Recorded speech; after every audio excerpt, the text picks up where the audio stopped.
آپ نے فجر پڑھی ہے، ظہر پڑھی ہے، اور انشاءاللہ آپ مغرب بھی پڑھیں گے، عشاء بھی پڑھیں گے، لیکن یہ کان کھول کے سن لیں، یہ مقام شکر نہیں میرے اور آپ کے لیے۔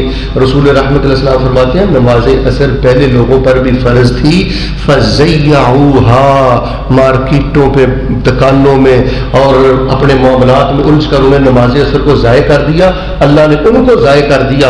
یاد رکھنا میرے امتیوں، جو میرا امتی نماز عصر با جماعت کا ادا کرے گا، اللہ تبارک و تعالیٰ اس کو اس نماز کا دوہرا اجر عطا فرمائے گا۔ فجر کا دوہرا اجر نہیں ہے،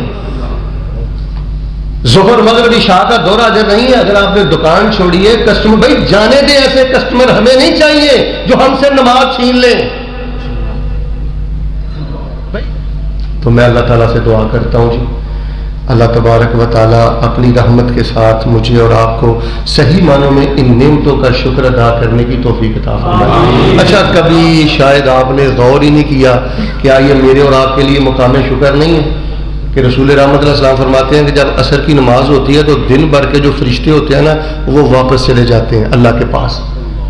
یہ مسلم شریف کی روایت ہے۔ اور اللہ کیا پوچھتے ہیں؟ فیما ترکتم عبادی، اے بھئی آپ لوگ آئے تھے یہ امین پور بازار سے، فیصلہ آباد سے، تو میرے بندوں کو کس حال میں چھوڑ کے آئے ہو؟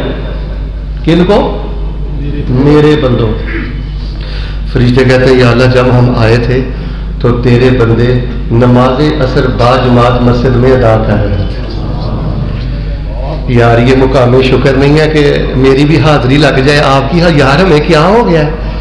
وہ مسلمان بھائیوں ہمیں کیا ہو گیا ہے؟ کیوں مارکیٹیں بند نہیں ہیں؟ کیوں دکانیں بند نہیں ہیں؟